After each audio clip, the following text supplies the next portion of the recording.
encourage teman-teman yang Kristen, kalau Anda melihat ada ustadz-ustadz seperti ini yang kemudian main coplok, caplok, comot-comot ya, pandangan orang-orang Yahudi, lalu dikatakan, oh Kristen itu adalah penyembah berhala, abodah zara, lalu dibilang begini dan begitu. Buka matamu dan lihatlah bahwa sebenarnya agama mereka juga dikatain begitu sama orang-orang Jewish ya. Nah, jadi saya kira itu adalah hal yang menjadi disclaimer pertama kita, bahwa saya ingin mengatakan bahwa kami sebagai orang Kristen itu berhak memberikan penjelasan, dan bahkan kami mempertanyakan klaim-klaim yang dilakukan oleh orang-orang seperti Kainama ini dan kawan-kawannya, tentu saja dari Mualaf Center atau apalah itu namanya ya. Mereka-mereka yang selalu berusaha untuk seakan-akan membuat orang-orang masyarakat awam yang ada di negeri Konoha ini melihat, oh Kristen itu agama yang salah, therefore agama Islam lah yang benar. Betapa ngawurnya cara-cara seperti itu ya. Cara-cara yang sangat-sangat sesuatu banget gitu ya. Seakan-akan mereka membenarkan agamanya dengan cara mencari kesalahan agama lain. Nah, makanya sebagai saya kira sebagai edukator yang berusaha untuk mencerdaskan mencerdaskan publik, maka kita memberikan sebuah penjelasan yang baik. Dan mohon maaf nih ya, pada akhirnya saya... Berarti Andre nggak mikir ya guys ya. Kenapa dia nggak mikir gini? Mencari-cari kesalahan agama lain untuk nampak agamanya benar. Bukan Andre, bukan gitu, bukan sesimpel itu. Islam juga membebaskan Islam itu untuk dibahas. Kenapa? Islam nggak akan pernah tahu agamanya salah selain orang yang tidak beriman kepada Islam itu membahas Islam. Itu Andre. Begitu juga lu yang Kristen nggak akan tahu itu Kristen salah kecuali ada orang yang tidak beriman kepada Kristen membahas Kristen. Lalu kamu yang tahu ilmunya cetuskan. Patahkan pemahamannya. Ini diajak debat Kodondi kabur. Banyak alasan. Inilah itulah. Nggak pantas lah. Jadi kalau kamu tahu kebenaran ya ajarin Kodondi di balik kesalahannya. Kan itu juga, saya juga Islam. Bahas di mana salah Islam. Karena kamu kan kebetulan tidak beriman kepada Islam. Bagus, bahas di mana salahnya, tunjukkan kepada saya. Karena orang nggak tahu kesalahan Hindu, ya. Karena udah terlanjur memeluk Hindu. Orang yang tidak percaya kepada Hindu, dari sinilah kita bisa tahu di mana salah Hindu. Sekarang saya udah terlanjur beriman Islam nih. Dari mana saya tahu kesalahan Al-Quran? Dari orang yang tidak beriman kepada Al-Quran. Kasih tahu di mana. Kan gitu ya adilnya ya. Ya kan? Nah, tapi syarat wajib punya ilmu, bukan baca terjemahan. Itu yang paling penting. Pertama, konsekuensi Al-Quran itu bahasa Arab. Bahasa Arab itu jauh beda. Kalau kita kan, contoh nih, aku kasih contoh yang simple ya teman-teman. Kata-kata tidak, kita ya tidak aja. Tidak. Selesai. Dalam bahasa Arab beda. Ditulis dengan lan artinya tidak. Ditulis dengan laisa artinya tidak. Ditulis dengan ma artinya tidak. Ditulis dengan lam artinya tidak. Ditulis dengan apa lagi? Huruf nafi. Yang semuanya itu beda-beda. Maksud dan kejadiannya itu beda-beda. Ditulis lan berarti sesuatu yang tidak bisa saat ini nanti pasti bisa. Ditulis dengan laisa, ini kepada sesuatu yang nggak bisa sama sekali. Ditulis dengan ma, ini kepada sesuatu yang mungkin. Ini kepada sesuatu yang sifatnya itu masih umum, yang ditidakkan masih umum. Gitulah, panjang lah kalau saya mau bahas ilmu nahwu di sini. Jangan dari terjemahan. Maka pelajari kesalahan Al-Quran di mana. Tunjukkan kepada saya. Kalau memang Al-Quran salah, nggak usah lu suruh gue yang pertama ninggalin Al-Quran. Gue yang pertama ninggalin Islam. Kenapa? Manusia dilahirkan untuk punya otak yang waras. Manusia paling tidak waras jikalau masih bertahan terhadap kesalahan. Itu manusia yang nggak waras. Di detik dia tahu kesalahan, tapi dia bertahan di balik kesalahan tersebut, itu paling gila tuh. Karena ibaratnya ini aku bilang kepada kalian ya teman-teman sekalian ya. Ini aku tanya nih kepada ibu-ibu lah, atau kepada cowok-cowok. Dek, adik dari mana pulang malam-malam? Abang kan udah bilang, tadi adik bilang tidur, tapi ini abang lihat adik baru pulang jam 10. Tidur di mana adik? Kok jam segini baru pulang? Oh, nggak ada bang, tadi adik tidur. Terus tiba-tiba pas bangun udah di sana aja di warung Pak Leman. Masuk otak nggak? Masuk otak nggak? Masuk otak nggak? Nggak masuk otak. Nah, di detik penjelasan manusia saja nggak masuk otak, kamu hindari. Ya, artinya kamu nggak akan percaya. Itu penjelasan manusia. Lalu bagaimana kalau Tuhan menjelaskan segala sesuatu nggak masuk otak? Kenapa bisa kau percaya? Apple to apple dong. Kalau alasan manusiawi tidak bisa kamu terima karena enggak masuk otak, jangan pernah dengarkan penjelasan terhadap Tuhan jikalau juga tidak masuk otak. Jadi yang lebih waras siapa sih sebenarnya? Kita apa Tuhan? Maka otak waras akan mengatakan kalau aku waras maka Tuhan jauh lebih maha waras. Ya nggak teman-teman? Ya dong. Agak cari ribut juga nih si Andre nih. Nah, apalagi nih Andre, coba.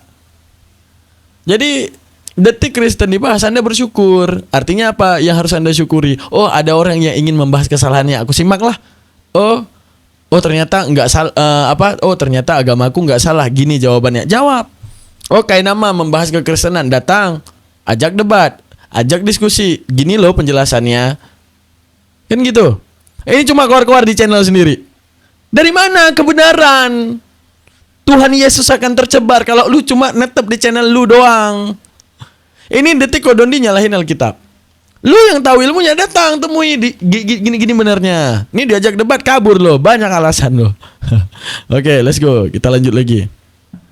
Akan membuka juga data yang kemudian takut kalian bahas ya, sebagai respon dari penyembahan 3 berhala nih, atau 3 dewa lah katakanlah begitu ya. Data yang kalian akan sangat takuti luar biasa ya. Nah teman-teman, saya berharap teman-teman mendapatkan berkat dari siaran ini dan kita akhirnya bisa menjawab orang-orang seperti Kainama ini. Kita lanjutkan teman-teman, bagaimana ada polemik ayat-ayat setan yang tunggu kita baca dulu orang. Polemik ayat-ayat setan yang disembunyikan dari Muslim. Siap Andre, siap, let's go. Orang seperti Kainama ini, mari kita dengarkan. Lata, Manat, Uzza, kenapa berhala selalu ada 3? Lata, Manat, dan Uzza. Pertanyaannya kita ambil sebagai tema utama. Jemaat Kristen itu adalah orang yang secara tidak sadar di TIPU untuk menjadi penyembah berhala. Beres ya? Kita kembali ke bagian awal, bagian pertama dari tema kita malam ini, Lata, Manat, dan Uzza. Surat An-Najm ayat 19 sampai dengan 21. Sekali lagi pemirsa, biasanya orang pengucap Islam itu pakai 19, 20, 21. Tentang Lata, Manat, dan Uzza. Untuk memfitnah dan menghujat Islam. Tapi mereka akan malu sendiri. Kenapa? Karena ternyata ayat ini untuk mereka. Penyembahan terhadap 3 Tuhan ini orang musyrik. Kalau Tuhannya 3, musyrik. Jadi Tuhannya 3. Percaya diri, akui kamu penyembah berhala. Jadi teman-teman, Anda bisa melihat bagaimana orang-orang seperti Kainama ini dengan sangat pedenya sekali dia itu mengatakan bahwa orang Kristen itu penyembah berhala karena ayat dari An-Najm ya, ayat 19 20 itu mengatakan bahwa menyembah di 3 tokoh dewi-dewi Alat, Uzza, Manat itu sebagai dewi-dewi orang Arab pra-Islam itu adalah musyrik. Nah, Kainama bilang, nah ini sebenarnya justru menegaskan bahwa kalian orang Kristen juga penyembah berhala, musyrik kalian itu. Nah, sekali lagi teman-teman, saya ingin mengajak Anda belajar ya. Nah, tahukah Anda bahwa sebenarnya di dalam dunia mereka sendiri ada sebuah polemik yang tidak selesai. Saya cerita aja bahwa ada sebuah kejadian di mana Anda lihat di potongan berita yang saya boleh potong di depan. Pada tahun 2025 bulan Mei ini, ada seorang bernama Hadi Matar. Dia adalah seorang imigran, tentu saja dia Muslim, dan dia ini dijatuhi sentence atau dijatuhi tuntutan hukuman ya, 25 tahun penjara. Kenapa? Karena dia berusaha untuk melakukan sebuah dia mencoba untuk bacok ya. Seorang penulis bernama Salman Rushdie. Nah, siapakah Salman Rushdie? Salman Rushdie ini adalah seorang penulis yang berusaha untuk dihilangkan kehidupannya, nyawanya dari orang-orang seperti Hadi Matar ini, yang kebetulan terjadi pada tahun 2022 di bulan Agustus, teman-teman, ya, bulan ini. Ya, bulan yang sama ya. Di bulan Agustus 2022, waktu Salman Rushdie mengajar di Amerika, Hadi Matar ini tiba-tiba datang dan berusaha untuk menghilangkan nyawa dari Salman Rushdie. Apa penyebabnya? Salman Rushdie ini adalah seorang penulis buku yang berjudul Ayat-Ayat Setan atau Satanic Verses ya, seperti yang saya jadikan subtopik dari pembahasan kita hari ini, teman-teman. Kenapa Salman Rushdie ini mau dihilangkan nyawanya? Rupanya itu berhubungan dengan fatwa yang dikeluarkan oleh Ayatollah Khomeini. Ya, Ayatollah Khomeini ini adalah pemimpin spiritual ya dari Iran pada Februari tahun 1989.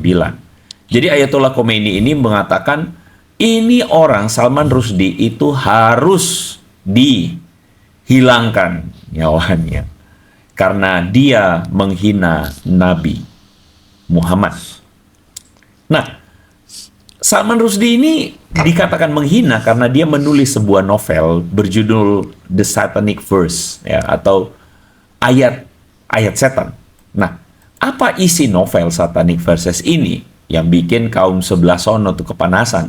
Nah, ini kayak nama Dondi ini mereka nggak bakal bahas ini ya, karena apa? Ya udah apa, cepet lama kali anjir. Apa Andre? Gua juga penasaran anjir, cepet. Agama yang damai ini memberikan fatwa mati. Jadi seakan-akan kamu boleh menghilangkan nyawa orang ini.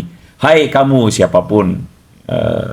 Seakan-akan ya, ini menurut ulama tersebut ya. Jadi kalau kamu berhasil menghilangkan nyawanya, maka tentu saja kamu berjasa bagi agama. Itu menurut mereka ya. Sekali lagi menurut mereka ya. Nah, jadi apa isi novel ini? Salman Rushdie menuliskan sebuah cerita alegori fiksi. Ada seorang tokoh bernama Mahun ya. Mahun atau Mahaun ini ya. Mahun, dan ini ditafsirkan merujuk kepada sang nabi agama mereka, versi alegorisnya. Dan dikisahkan bahwa Mahun ini sempat menerima wahyu yang mengizinkan penyembahan pada 3 dewi Mekah, yaitu Alat, Al-Uzza, dan Manat. Tapi kemudian Mahun ini mencabut perkataannya, izin tersebut, karena dia merasa atau dia karena itu perkataan itu atau izin menyembah 3 dewi itu adalah bisikan setan. Nah, cerita ini membuat tentu saja orang-orang seperti Ayatollah Khomeini ya langsung marah besar karena dianggap menghina sang nabi. Nah, saya ingin mengajak Anda untuk kemudian melihat lebih dalam kenapa dianggap menghina nabi yang sangat dihormati orang-orang muslim ini. Teman-teman, sebenarnya ini adalah sebuah sebab akibat. Karena bagi mereka Nabi Muhammad itu harus maksum. Maksum itu artinya terpelihara dari dosa, terpelihara dari kesalahan. Nabi Muhammad tidak boleh melakukan dosa atau tidak boleh salah, apalagi berbicara soal wahyu dari Allah, begitu ya. Kenapa begitu? Ya karena bagi mereka, masa iya sih Nabi itu bisa salah mengira bisikan setan sebagai perintah Allah? Teman-teman mesti ingat bahwa ayat-ayat Quran atau perintah Nabi, ayat-ayat Quran itu dianggap sebagai perintah Allah, dan Nabi hanya menyampaikan, dan Nabi itu dari lidahnya keluar perkataan. Bukan itu Andre, aku tahu nggak kalian, aku dari tadi nyimak, aku lagi nunggu Andre ini buka data. Yang mana? Hah? Jangan sampai nanti dibawa riwayat-riwayat daif ya. Aku udah tahu dia mau bawa kemana, tapi aku nanti cepet Andre, cepet.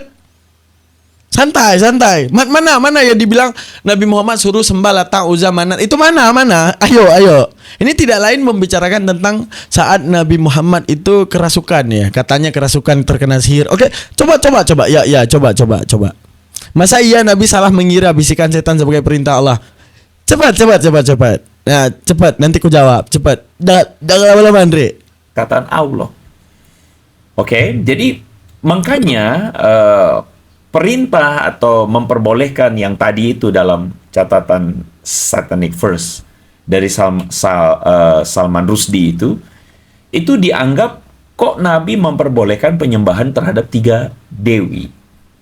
Nah, kalau memang dikatakan dia pernah melakukan itu dan demikian adanya, dan betul bahwa Nabi kemudian mencabut perkataannya karena itu bisikan setan, maka ini bermasalah bagi kredibilitas dari Nabi Muhammad sendiri.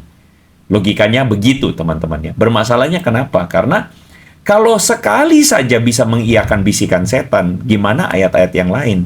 Siapa yang menjamin bahwa ayat-ayat yang lain itu bukan bisikan setan?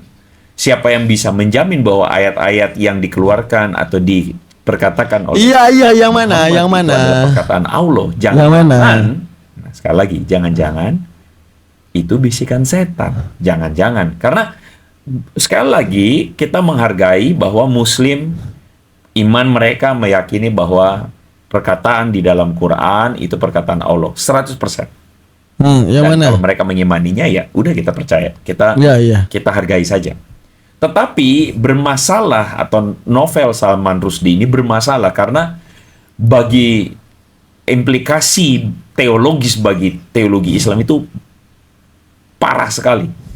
Kalau Nabi sekali saja bisa salah mengira bisikan setan sebagai perkataan Allah, maka ayat-ayat yang lain, siapa yang bisa jamin bahwa itu bukan bisikan iblis, setan? Nah, begitu kira-kira cara pikirnya. Nah, jadi orang jadi bertanya kan, wah itu kan novel tuh. Dari mana Salman Rushdie bisa mendapatkan inspirasi kisah ini? Itu pertanyaan sesungguhnya. Kan novel, tapi apakah Salman Rushdie halu? Ya, halu dalam arti dia ngarang-ngarang sendiri, halu-halu sendiri, terus kemudian menghayal sendiri, lalu mengatakan, nih Nabi pernah mendengar bisikan setan dan salah kira. Gitu maksudnya. Halu kah? Ataukah Salman Rushdie ini ngarang-ngarang cari sensasi doang supaya ke notice, supaya trending begitu? Atau Salman Rushdie sebenarnya bukan ngarang-ngarang, tapi memang ada kisah itu. Sebagaimana yang Lama, Andre. Ku skip aja ya, teman-teman ya. Lama. Musyrik. ada di dalam An-Najm 19:20. Atau apakah patut kamu orang-orang musyrik menganggap dua berhala, Alat dan Uzza serta Manat, ketiga yang lain sebagai anak-anak perempuan Allah yang kamu sembah? Ya, jadi sebenarnya ada ayat yang menyebut ketiga nama ini, dan Ya, yang tadi nggak dibawa data sama dia, teman-teman. Ya udah, aku aja yang bahas ya, teman-teman ya. Dia cuma Salman Rushdie, datanya mana? Atau yaudahlah, aku yang bahas ya, Yaudah, kita yang bahas aja ya, teman-teman ya. Kita bahas ya. Gini. Masalah Lata dan Uzza. Kalian semuanya udah tahu nggak sih Lata dan Uzza itu apa? Dan kenapa alasan disembah? Dan kenapa tiba-tiba pemahaman terhadap penyembahan terhadap Lata, Uzza dan Hubal? Hubal itu gini. Pada masa Namrud, berhala terbesar namanya Hubal. Nah, di era Rasulullah, penyembah berhala itu mengganti Hubal menjadi Manat. Dulunya Lata, Uzza, Hubal diganti menjadi Lata, Uzza, Manat. Dan itu semuanya, dan itu kalian harus tahu dalam sejarah Islam bahwa Lata itu bukan dibentuk dikasih nama, bukan. Ada kronologinya, ada latar belakangnya. Kalian udah pada tahu belum? Oke, kita buka ya. Nih, ini kita merujuk daripada beberapa sirah-sirah. Ini Lata. Lata kenapa dinamain? Lata itu kenapa dinamakan dengan Lata patung tersebut? Nah, disebutkan bahwa dulunya Lata itu adalah seorang yang mengadon tepung, mempersiapkan dan memberikan makanan untuk peziarah. Ketika ia meninggal, para peziarah menyembahnya. Mujahid menyebutkan bahwa ia adalah seorang dengan gembala yang ia ambil susunya untuk dijadikan keju. Ia mencampurnya dengan kismis, jadilah makanan khas yang disuguhkan untuk para peziarah. Nah, jadi masalah Lata ini, dulunya ada seseorang yang baik banget dan dermawan, di mana dia selalunya menggunakan segala upayanya untuk membantu peziarah. Sehingga saking baiknya disembah. Lalu kemudian untuk mengenang, mereka membuat berhalanya yang kemudian menyembah dia. Karena bagi mereka ini perwujudan yang nyata daripada kasih sayang orang tersebut. Dan mungkin ada anggapan tidak mungkin ini manusia, pasti dia Tuhan gitu. Makanya Lata tersebut mereka tuhankan. Oke. Selanjutnya Uzza. Siapa itu? Kita baca lagi. Uzza, sebongkah pohon kurma dari Ghatafan. Nah, mengutip Mujahid menyebutkan bahwa ia adalah pohon Ghatafan yang disembah masyarakat sekitarnya. Khalid bin Walid adalah sosok yang diutus Rasulullah untuk menebang pohon itu. Beliau beliau menggunakan kapal untuk menebangnya sambil berkata, "Wahai Uzza, mengingkarimu tidak mensucikanmu. Wahai Uzza, mengingkarimu tidak mensucikanmu. Aku melihat Allah sungguh telah merendahkanmu. Keluar dari dalamnya setan perempuan dengan rambut terurai." Keren guys. Jadi gini.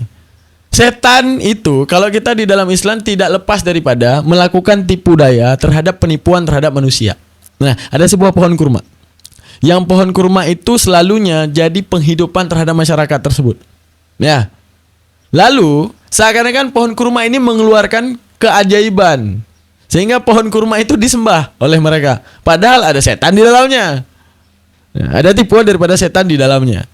Nah, berarti daripada dasar-dasar itu Khalid bin Walid tanpa basa-basi hajar langsung, cepat, ya kan? Hajar langsung. Di mana Khalid bin Walid minta maaf, wahai pohon, ya minta maaf ke pohon, bahwa kamu nggak ada salah aku tebang, kamu makhluk Allah. Udah, tapi aku tebang karena ada setan dalammu katanya. Sehingga mereka menyembahmu. Nah, makanya itu ada orang yang benci banget sama Khalid bin Walid ya guys ya. Kemudian setelah pohon itu ditebang, mereka bikin berhala. Karena mereka dulunya menyembah pohon yang mereka sebut Uzza itu. Dan dibikin berhala dan dikatakan Uzza. Nah, dalam satu riwayat yang dhaif, mungkin itu yang dibawa oleh yang tadi disuruh penggal oleh Khomeini kan. Nah, gini, dalam satu riwayat yang dhaif. Dalam satu riwayat yang dhaif, bahwa ini saya bicarakan agak sedikit detail ya teman-teman ya. Sedikit detail. Bahwa saat Rasulullah terkena sihir. Nah, kalian tahu ya ketika Rasulullah terkena sihir. Nah, kira-kira di agama kita Islam ketika dikatakan Rasulullah terkena sihir masalah nggak buat kita? Enggak guys. Kenapa nggak masalah? Rasulullah itu makanya Muhammadin abami rijalikum lakini rasul. Rasulullah itu adalah menjadi rasul. Arti rasul itu tempatnya dicontoh, perkataannya didengarkan dan dipatuhi, dan apa yang diperintahkan ditaati. Itu hakikat daripada seorang rasul. Maka sekarang gini, di detik setan itu melakukan tipu daya, mungkin dengan kerasukan. Andaikan Nabi Muhammad tidak pernah kerasukan, maka kita hari ini enggak tahu. Ketika kita kerasukan, kita akan berobat seperti apa? Mungkin kita datang ke dukun, mungkin kita tapak di gunung nih, tapak kita di gunung, atau di bawah air terjun. Tapi enggak dipraktekin oleh Rasulullah. Di mana ketika Allah berikan Rasulullah mati, wajar manusia. Setiap yang namanya manusia ketika kemudian diberikan kematian pasti ada sebab daripada kematian. Kalian masalah nggak? Kalau aku tanya, ada rasul kalian yang mati keinjak kulit pisang, nggak apa-apa. Ada masalah nggak? Kalau ada rasul kalian yang meninggal gara-gara terplekok kakinya, jatuh, nggak apa-apa. Karena setiap yang namanya kematian pasti punya sebab. Jadi, ketika kemudian Rasulullah SAW saat itu memang Allah ingin mempraktekkan bagaimana kemudian kalau terkena sihir jangan pernah obati sihir pakai sihir. Datanglah kepada Allah. Lalu bagaimana penyembuhan terhadap Rasulullah? Penyembuhan terhadap Rasulullah yaitu dengan dibacakan ayat-ayat Al-Quran. Ini menjadi contoh seperti lupanya Rasulullah. Ketika itu hadis daripada Zulyaden. Apa dikatakan oleh Zulyaden? Waktu itu aku melihat Rasulullah sholat zuhur 2 rakaat. Di mana zuhur itu sholatnya 4 rakaat. Rasulullah saat zuhur 2 rakaat. Saat itu Rasulullah duduk di tepian masjid. Datang Zulyaden kepada Rasulullah. Berkata, wahai Rasulullah, adakah rukhsah hari ini? Adakah keringanan hari ini? Sehingga sholat zuhur itu 2 rakaat. Rasulullah diam dan tidak berbicara. Langsung mensambung sholatnya 2 rakaat lagi. Untuk menunjukkan apa? Itulah menjadi relevansi kepada kita dengan lupanya Rasulullah. Jika suatu saat kita lupa, kita udah tahu bagaimana menutup kelupaan tersebut. Jadi masalah nggak kalau Rasul lupa? Nggak masalah, karena sengaja Allah lupakan untuk menjadi contoh saat kita nanti lupa. Begitu juga saat terkena sihir. Allah ingin memberikan contoh. Apa yang ingin diberikan contoh? Jangan sampai kau terkena sihir, kau bantah itu dengan sihir lainnya. Tapi bacakanlah ayat-ayat Al-Quran. Nah, ini dalam satu pendapat yang dhaif. dalam satu pendapat yang dhaif, bukan pendapat yang kuat. Nah, kalau pendapat yang kuat bahwa kerasukannya Rasulullah itu tidak menzawalul akli. Arti menzawalul akli tidak menghilangkan akalnya. Di mana Rasulullah saat itu, ini pendapat kuatnya, bahwa Rasulullah itu sadar, tapi Rasulullah itu gemetar. Setelah gemetar, beliau itu demam, badannya panas. Itu riwayat yang kuat. Nah, riwayat yang dhaif, kebetulan ada beberapa perawi yang menghafalkannya bahwa Rasulullah itu ngomong sembarangan. Apa yang dikatakan oleh Rasulullah? Di mana Rasulullah memerintahkan untuk menyembah Lata, Uzza, dan Manat. Nah, ternyata hadis tersebut walaupun dhaif, setelah ditakhriji, diteliti, ternyata ini Rasulullah ingin menampakkan tidak ada satupun setan kalau dia telah berkecimpung di antara kalian kecuali menyesatkan. Bahkan kepada Rasulullah pun dia berupaya untuk menyesatkan yang lain. Di mana Allah mempertontonkan inilah sifat setan. Sekalipun dia masuk kepada manusia semulia Rasulullah pun, dia tetap berupaya untuk menyesatkan. Seakan-akan itu firman Tuhan. Seakan-akan, oi sembahlah berhala. Padahal tidak. Padahal tidak. Karena saat Rasulullah itu sedang kerasukan. Itu pendapat dhaif bahwa Rasulullah dalam apa itu? Dalam terkena sihirnya itu zawalul akli, hilang akalnya. Itu dhaif. Pendapat yang kuatnya beliau gemetar dan badannya panas. Kemudian dibacakan qala Musa majitum bihisih innallaha sayubtilu innallahu la yuslihu amalal mufsidin. Doa Nabi Musa memberantas sihirnya Firaun. Nah, itu yang dibacakan. Sehingga Nabi Muhammad sembuh. Paham ya? Nah, gitu guys. Jadi apa ya? Ketika dia mengutip tadi seseorang yang Syi'i membahas ayat-ayat setan yang menggoncangkan muslim. Iya, muslim yang awam akan goncang. Tapi muslim yang terpelajar, karena saya udah bilang kan Andre Tangtung, kalau ada kesalahan Islam kasih tahu ke saya pengen tahu di mana. Tapi jangan dari terjemahan. Itu minim banget, otak lu kecil saat itu. Kasih tahu. Gua pelajari bahasa Arab, ternyata bahasa Arabnya ngomong gini. Ini nggak nyambung, ini gitu. Oke. Kasih tahu. Gua selama gua belajar, gua lagi nyari kesalahan Al-Qur'an dan belum nemu. Percayalah, gua nggak bohong. Gua lagi nyari kesalahan Al-Qur'an dan gua belum nemu. Karena Al-Qur'an itu selalu berkesesuaian dengan akal. Gua lagi nyari. Maka gua akan terima semua agama selain Islam, syarat kalahkan kelogikaan Al-Qur'an. Kalau bisa agama lain lebih logika daripada Al-Quran, oke, fine. Saya sampingkan. Karena saya ini adalah manusia yang waras. Dan saya yakin punya Tuhan yang jauh lebih waras. Detik aku tidak bisa menerima pendapat manusia kalau nggak masuk akal. Dan aku juga nggak akan pernah menerima pendapat Tuhan kalau nggak masuk akal. Contoh nih, aku ngomong nih sama pacar aku misalnya ya. Aku ngomong nih misalnya. Dek, dari mana dek? Jam segini baru pulang. Abang nunggu adek. Dari jam 8 malam sampai jam 11 malam. Katanya adik di rumah aja nggak kemana-mana. Oh iya bang, maafin adik ya bang. Kenapa adik? Adik tadi jam 8 tidur di rumah abang. Nah terus adik tiba-tiba aja kebangun udah di rumah Bang Soleh.